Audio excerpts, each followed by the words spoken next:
Dracula by Bram Stoker. Chapter 13. Dr. Seward's Diary continued. The funeral was arranged for the next succeeding day, so that Lucy and her mother might be buried together. I attended to all the ghastly formalities, and the urbane undertaker proved that his staff was afflicted or blessed with something of his own ubiquitous suavity. Even the woman who performed the last offices for the dead remarked to me, in a confidential, brother-professional way, when she had come out from the death-chamber, "She makes a very beautiful corpse, sir. It's quite a privilege to attend on her. It's not too much to say that she will do credit to our establishment." I noticed that Van Helsing never kept far away. This was possible from the disordered state of things in the household. There were no relatives at hand, and as Arthur had to be back the next day to attend at his father's funeral, we were unable to notify anyone who should have been bidden. Under the circumstances, Van Helsing and I took it upon ourselves to examine papers, etc. He insisted upon looking over Lucy's papers himself. I asked him why, for I feared that he, being a foreigner, might not be quite aware of English legal requirements, and so might in ignorance make some unnecessary trouble. He answered me, I know, you forget that I am a lawyer as well as a doctor, but this is not altogether for the law. You knew that when you avoided the coroner. I have more than him to avoid. There may be papers more, such as this." As he spoke, he took from his pocket-book the memorandum which had been in Lucy's breast, and which she had torn in her sleep.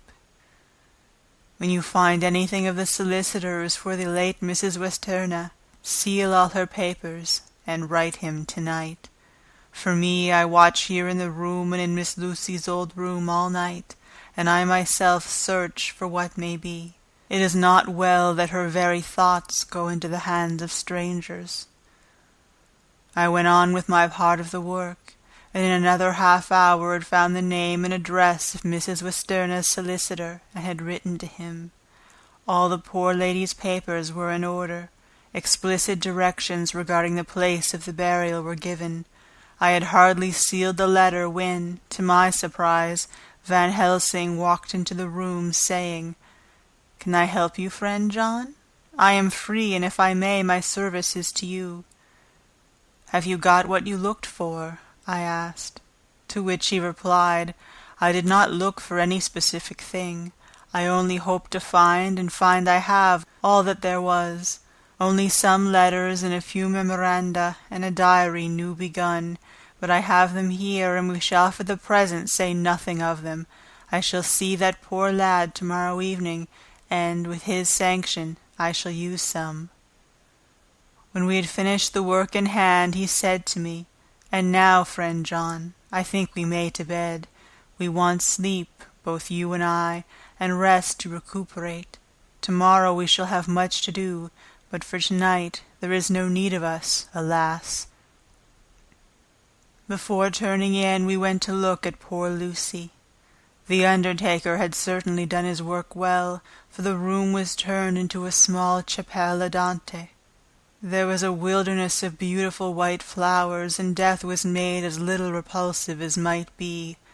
The end of the winding sheet was laid over the face. When the professor bent over and turned it gently back, we both started at the beauty before us, the tall wax candle showing a sufficient light to note it well. All Lucy's loveliness had come back to her in death, and the hours that had passed, instead of leaving traces of decay's effacing fingers, had but restored the beauty of life, till positively I could not believe my eyes that I was looking at a corpse. The professor looked sternly grave. He had not loved her as I had, and there was no need for tears in his eyes. He said to me, "Remain till I return," and left the room. He came back with a handful of wild garlic from the box waiting in the hall, but which had not been opened, and placed the flowers amongst the others on and around the bed.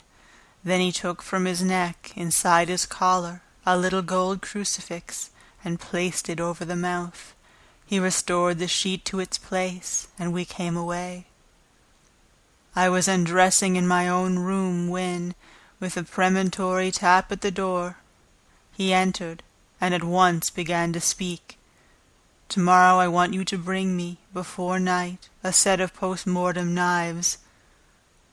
"Must we make an autopsy?" I asked. "Yes and no. I want to operate, but not what you think. Let me tell you now, but not a word to another. I want to cut off her head and take out her heart."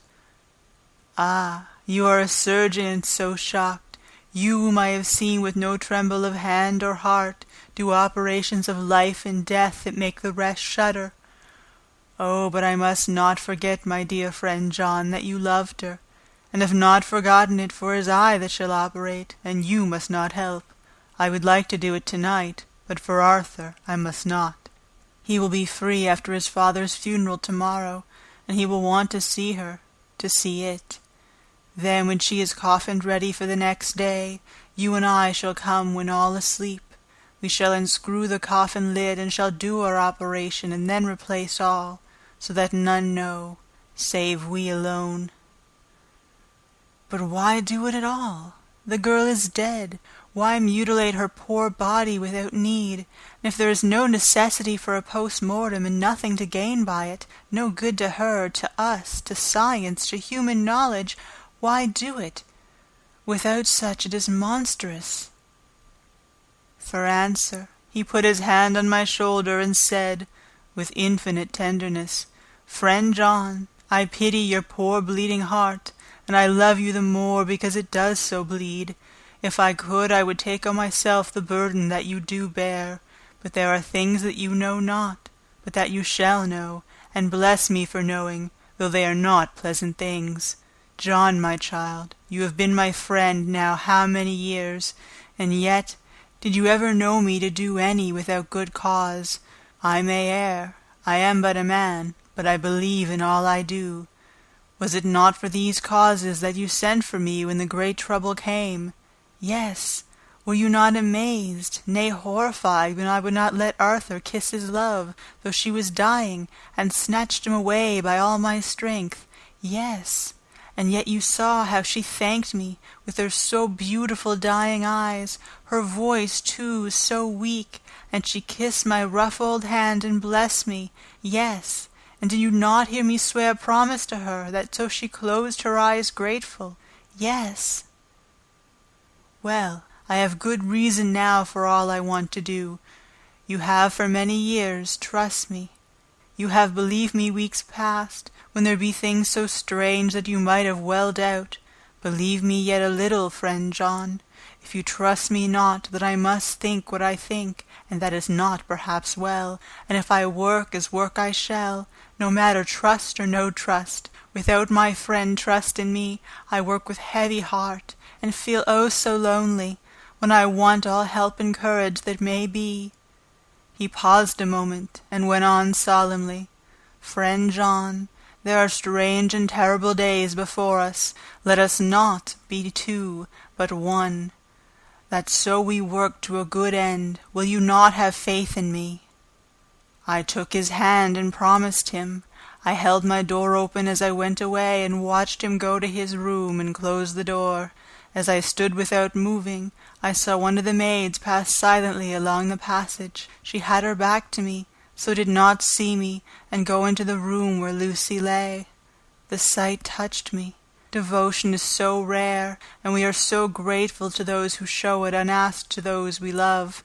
Here was a poor girl putting aside the terrors which she naturally had of death, to go watch alone by the bier of the mistress whom she had loved, so that the poor clay might not be lonely till laid to eternal rest.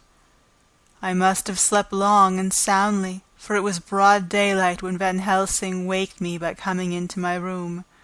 He came over to my bedside and said, "You need not trouble about the knives. We shall not do it." "Why not?" I asked, for his solemnity of the night before had greatly impressed me. "Because," he said sternly, "it is too late. or too early. See." Here he held up the little golden crucifix. "This was stolen in the night." "How stolen?" I asked in wonder, "since you have it now?" "Because I get it back from the worthless wretch who stole it, from the woman who robbed the dead and the living. Her punishment will surely come, but not through me. She knew not altogether what she did, and thus unknowing she only stole. Now we must wait." He went away on the word, leaving me with a new mystery to think of, a new puzzle to grapple with. The forenoon was a dreary time, but at noon the solicitor came, Mr. Markand, of Holman, Sons, Markand and Litterdale. He was very genial and very appreciative of what we had done, and took off our hands all cares as to details. During lunch he told us that Mrs. Westenra had for some time expected sudden death from her heart, and had put her affairs in absolute order. He informed us that, with the exception of a certain entailed property of Lucy's father, which now, in default of direct issue, went back to a distant branch of the family, the whole estate, real and personal, was left absolutely to Arthur Holmwood. When he had told us so much, he went on.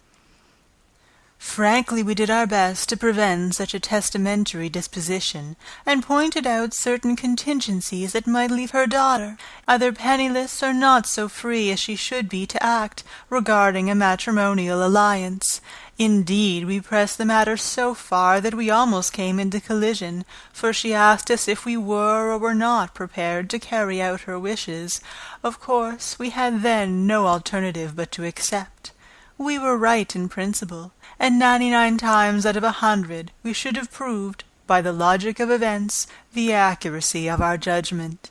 Frankly, however, I must admit that in this case any other form of disposition would have rendered impossible the carrying out of her wishes, for by her predeceasing her daughter, the later would have come into possession of the property, and, even if she had only survived her mother by 5 minutes, her property would, in case there were no will, and a will was a practical impossibility in this case, have been treated at her decease as under intestacy, in which case Lord Godalming, though so dear a friend, would have had no claim in the world, and the inheritors, being remote, would not be likely to abandon their just rights for sentimental reasons regarding an entire stranger.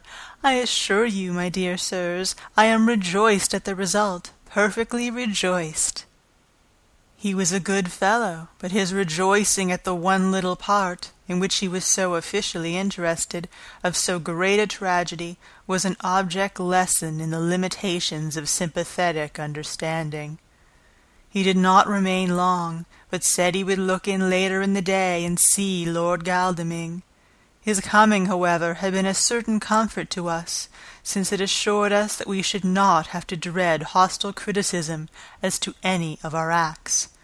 Arthur was expected to arrive at 5 o'clock, so a little before that time we visited the great chamber.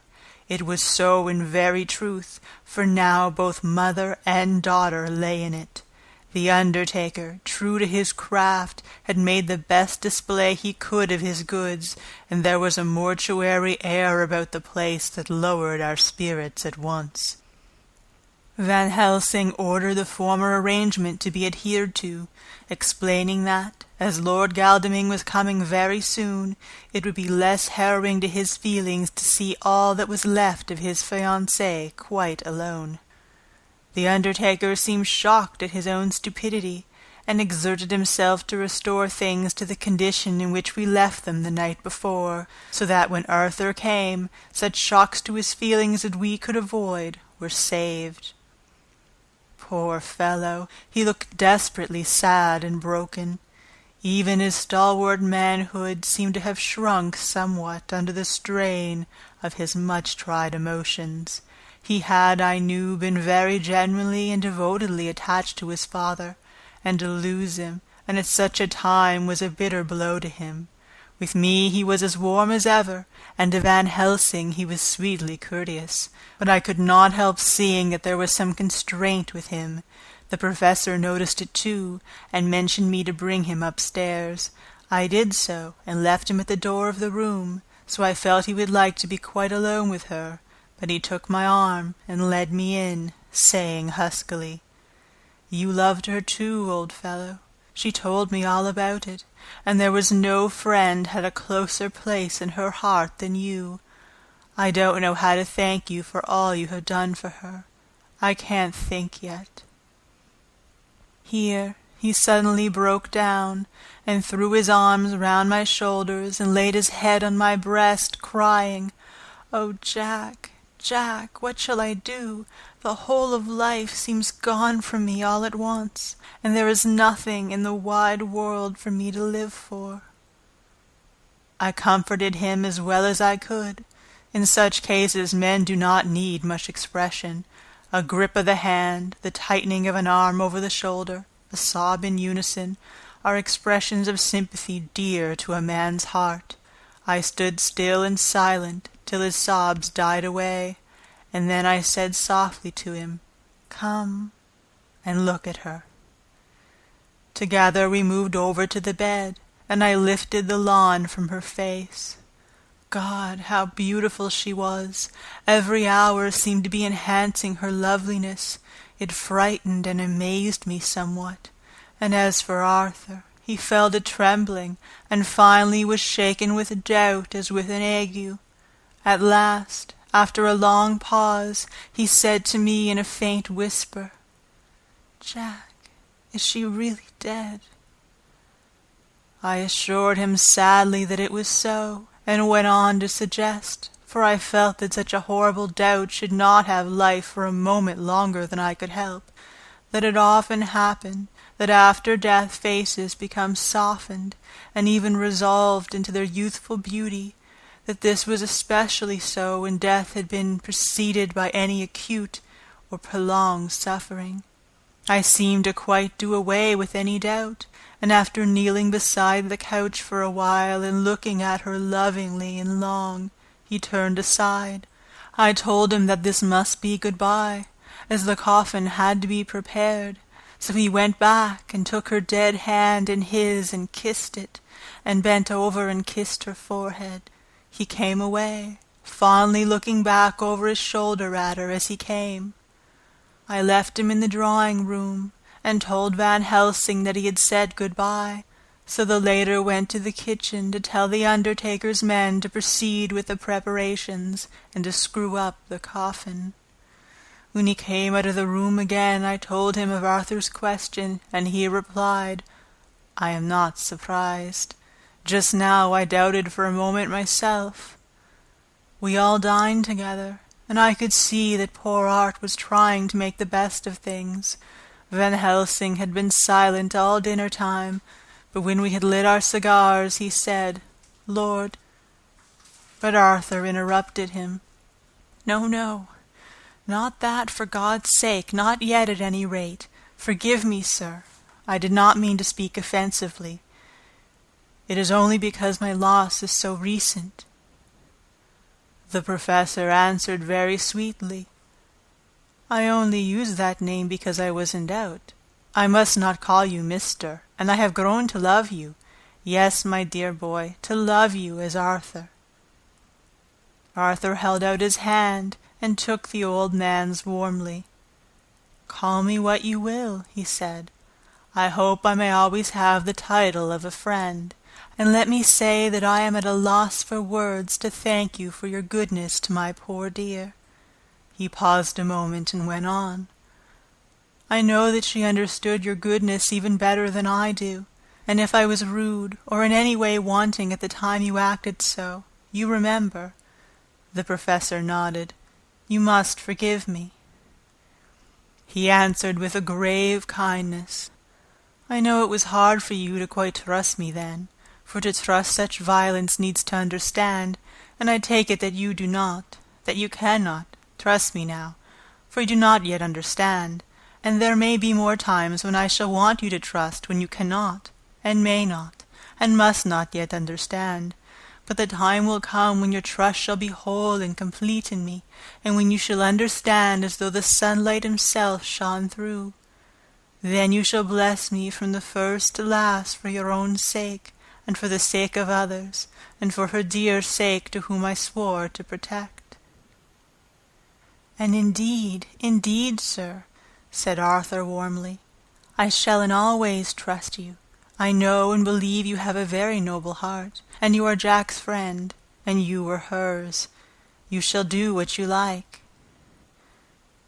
The professor cleared his throat a couple of times, as though about to speak, and finally said, "May I ask you something now?" "Certainly." "You know that Mrs. Westenra left you all her property?" "No, poor dear, I never thought of it." "And as it is all yours, you have a right to deal with it as you will. I want you to give me the permission to read all Mrs. Lucy's papers and letters. Believe me, it is no idle curiosity. I have a motive of which, be sure, she would have approved. I have them all here. I took them before we knew that all was yours, so that no strange hand might touch them, no strange eye look through words into her soul. I shall keep them, if I may. Even you may not see them yet, but I shall keep you safe. No word shall be lost, and in good time I shall give them back to you. It is not a hard thing that I ask, but you will do it, will you not, for Lucy's sake?" Arthur spoke out heartily, like his old self. "Dr. Van Helsing, you may do what you will. I feel that in saying this I am doing what my dear one would have approved. I shall not trouble you with questions till the time comes." The old professor stood up as he said solemnly, "And you are right. There will be pain for us all, but it will not be all pain, nor will this pain be the last. We and you too, you most of all, dear boy, will have to pass through the bitter water before we reach the sweet. But we must be brave of heart and unselfish, and do our duty, and all will be well." I slept on a sofa in Arthur's room that night. Van Helsing did not go to bed at all. He went to and fro as if patrolling the house, and was never out of sight of the room where Lucy lay in her coffin, strewn with the wild garlic flowers, which sent through the order of lily and rose a heavy, overpowering smell into the night. Mina Harker's Journal, 22 September. In the train to Exeter, Jonathan sleeping. It seems only yesterday that the last entry was made, and yet how much between then. In Whitby, and all the world before me, Jonathan away, and no news of him. And now, married to Jonathan, Jonathan a solicitor, a partner, rich, master of his business, Mr. Hawkins dead and buried, and Jonathan with another attack that may harm him. Some day he may ask me about it. Down it all goes. I am rusty in my shorthand. See what unexpected prosperity does for us, so it may be as well to freshen it up again with an exercise anyhow. The service was very simple and very solemn. There were only ourselves and the servants there, one or two old friends of his from Exeter, his London agent, and a gentleman representing Sir John Paxton, the president of the Incorporated Law Society. Jonathan and I stood hand in hand, and we felt that our best and dearest friend was gone from us. We came back to town quietly, taking a bus to Hyde Park Corner. Jonathan thought it would interest me to go into the Row for a while, so we sat down. But there were very few people there, and it was sad-looking and desolate to see so many empty chairs. It made us think of the empty chair at home, so we got up and walked down Piccadilly. Jonathan was holding me by the arm, the way he used to in the old days before I went to school. I felt it very improper, for you can't go on for some years teaching etiquette and decorum to other girls without the pedantry of it biting into yourself a bit. But it was Jonathan, and he was my husband, and we didn't know anybody who saw us, and we didn't care if they did, so on we walked. I was looking at a very beautiful girl, in a big cartwheel hat, sitting in a victoria, outside Galenio's, when I felt Jonathan clutch my arm so tight that he hurt me, and he said, under his breath, "My God." I am always anxious about Jonathan, for I fear that some nervous fit may upset him again, so I turned to him quickly and asked him what it was that disturbed him. He was very pale, and his eyes seemed bulging out as, half in terror and half in amazement, he gazed at a tall, thin man, with a beaky nose and black mustache and pointing beard, who was also observing the pretty girl. He was looking at her so hard that he did not see either of us, and so I had a good view of him. His face was not a good face. It was hard and cruel and sensual, and big white teeth that looked all the whiter because his lips were so red, were pointed like an animal's. Jonathan kept staring at him, till I was afraid he would notice. I feared he might take it ill. He looked so fierce and nasty. I asked Jonathan why he was disturbed, and he answered, evidently thinking I knew as much about it as he did. "Do you see who it is?" "No, dear," I said. "I don't know him. Who is it?" His answer seemed to shock and thrill me, for it was said as if he did not know that it was me, Mina, to whom he was speaking. "It is the man himself." The poor dear was evidently terrified at something, very greatly terrified. I do believe that if he had not had me to lean on and to support him, he would have sunk down. He kept staring. A man came out of the shop with a small parcel and gave it to the lady, who then drove off. The dark man kept his eyes fixed on her, and when the carriage moved up Piccadilly, he followed in the same direction and hailed a hansom. Jonathan kept looking after him and said, as if to himself, "I believe it is the Count, but he is grown young. My God, if this be so! Oh, my God, if only I knew, if only I knew!" He was distressing himself so much that I feared to keep his mind on the subject by asking him any questions, so I remained silent. I drew away quietly, and he, holding my arm, came easily. We walked a little further, and then went in and sat for a while in the Green Park. It was a hot day for autumn, and there was a comfortable seat in a shady place. After a few minutes staring at nothing, Jonathan's eyes closed, and he went quickly into his sleep, with his head on my shoulder.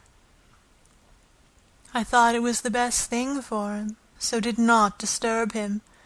In about 20 minutes he woke up, and said to me, quite cheerfully, "Why, Mina, have I been asleep? Oh, do forgive me for being so rude. Come, and we'll have a cup of tea somewhere." He had evidently forgotten all about the dark stranger, as in his illness he had forgotten all that this episode had reminded him of. I don't like this lapsing into forgetfulness. It may make or continue some injury to the brain. I must not ask him, for fear I shall do more harm than good, but I must somehow learn the facts of his journey abroad. The time has come, I fear, when I must open the parcel and know what is written. Oh, Jonathan, you will, I know, forgive me if I do wrong, but it is for your own dear sake.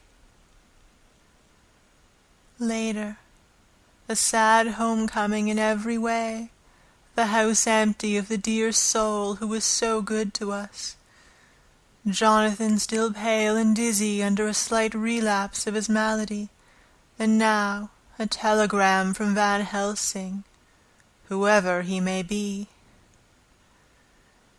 You will be grieved to hear that Mrs. Westenra died 5 days ago, and that Lucy died the day before yesterday. They were both buried today. Oh, what a wealth of sorrow in a few words. Poor Mrs. Westenra, poor Lucy, gone, gone never to return to us, and poor, poor Arthur, to have lost such a sweetness out of his life. God help us all to bear our troubles. Dr. Seward's Diary continued. 22 September. It is all over. Arthur has gone back to Ring, and has taken Quincey Morris with him. What a fine fellow is Quincey! I believe in my heart of hearts that he suffered as much about Lucy's death as any of us, but he bore himself through it like a moral Viking. If America can go on breeding men like that, she will be a power in the world indeed. Van Helsing is lying down, having a rest preparatory to his journey. He goes to Amsterdam tonight, but says he will return tomorrow night, that he only wants to make some arrangements, which can only be made personally. He is to stop with me then, if he can. He says he has work to do in London which may take him some time. Poor old fellow! I fear that the strain of the past week has broken down even his iron strength.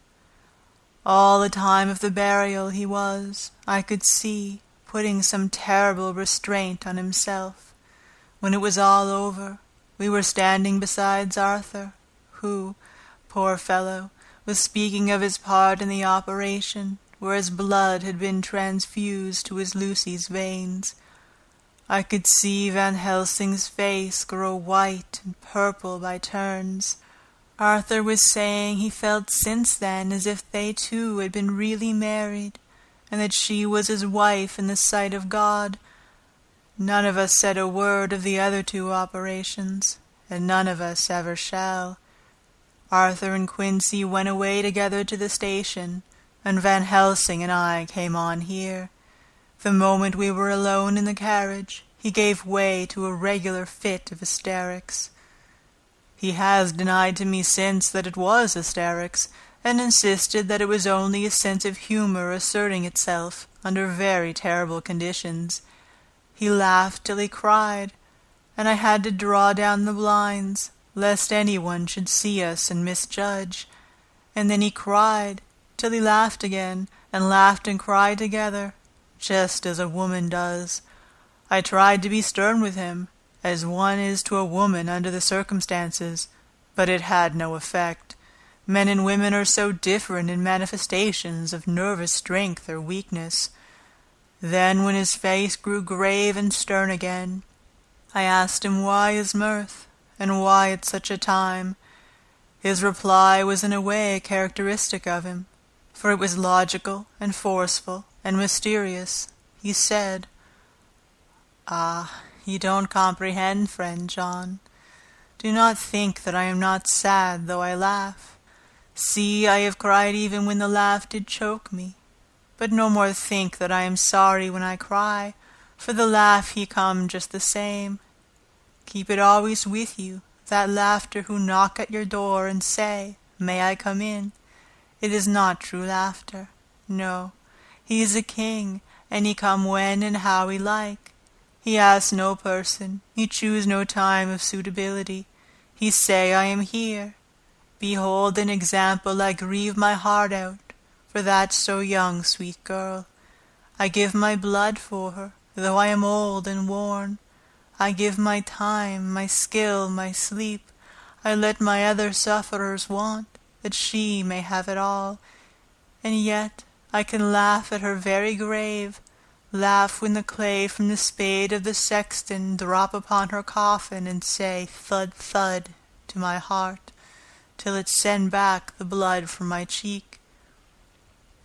My heart bleed for that poor boy, that dear boy, So of an age of mine own boy had I been so blessed that he live, and with his hair and eyes the same.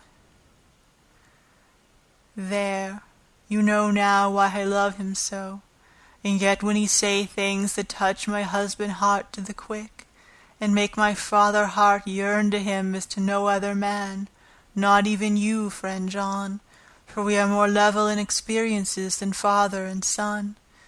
Yet even at such a moment, King Laugh he come to me, and shout and bellow in my ear, here I am, till the blood come dance back, and bring some of the sunshine that he carry with him to my cheek.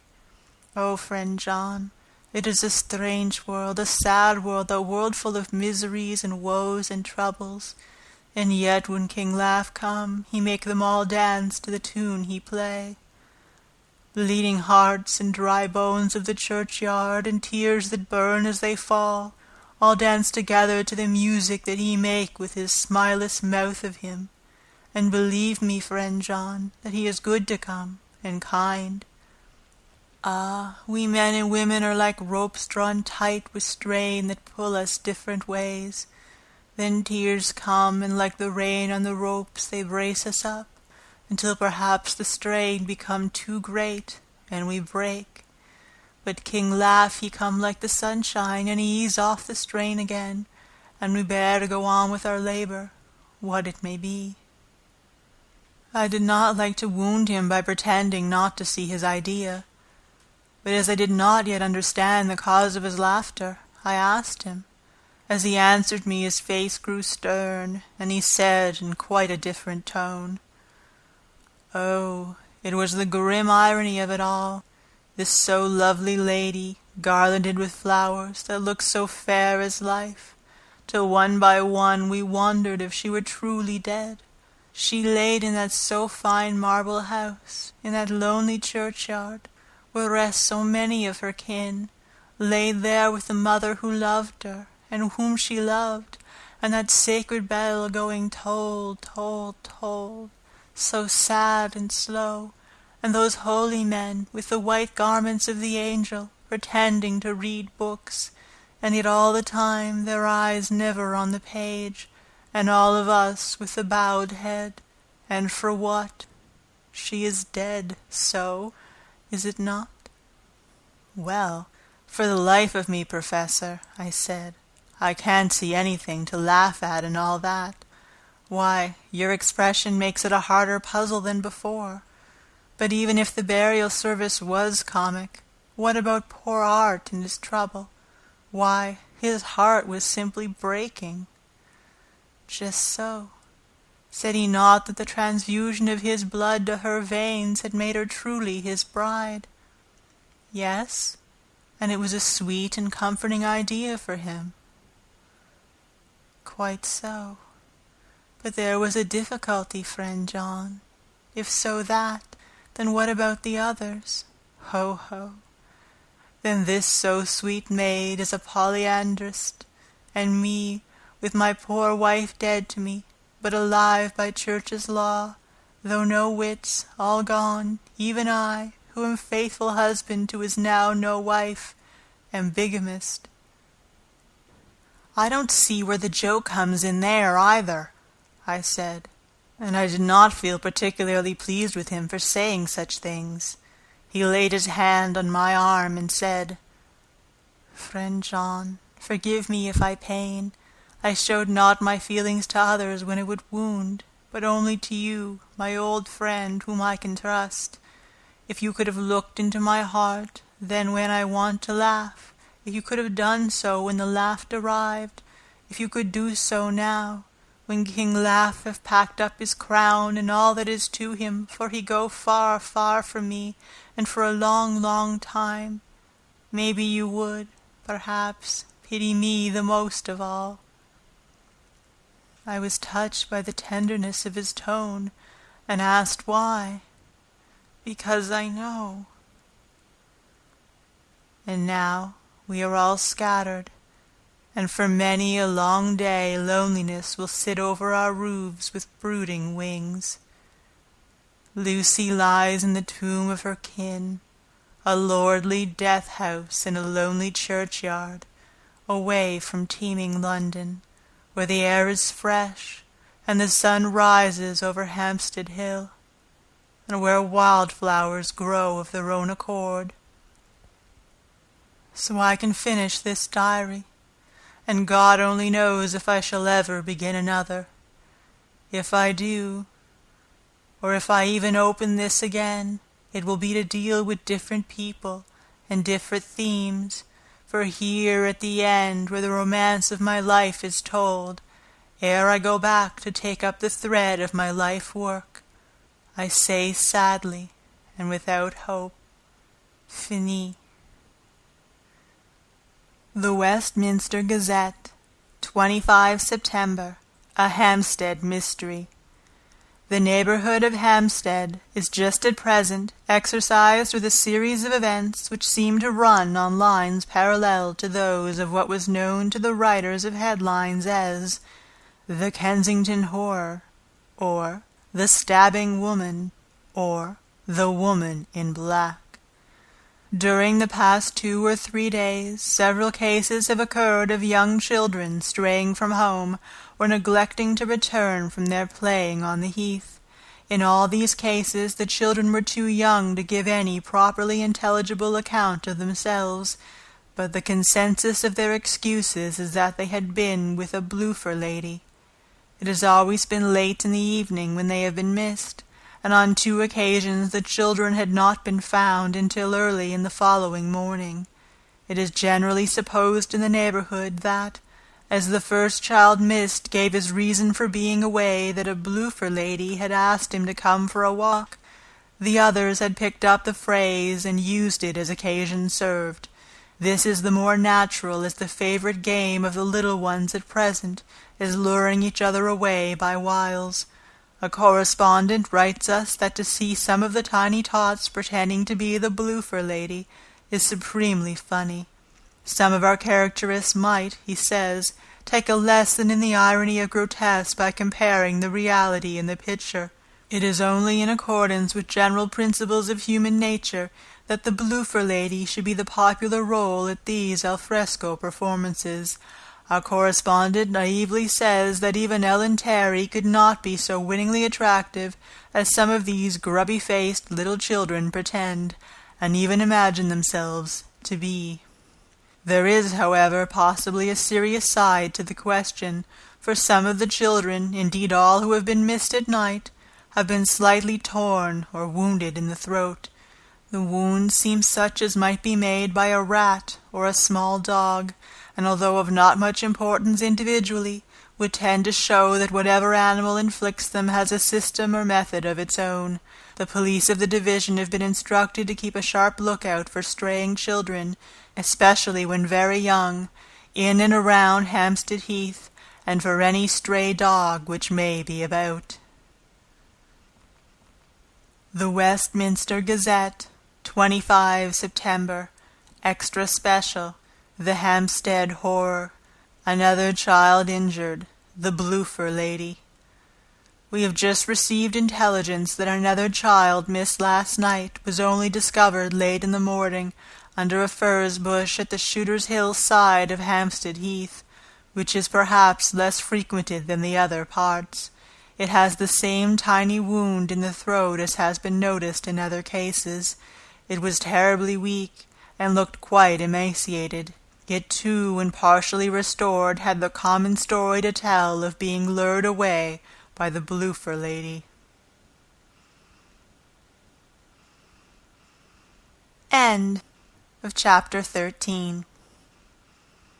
Recorded by Marlo Diane. April 21st to 26, 2006. Pisgah West, Prince Edward Island.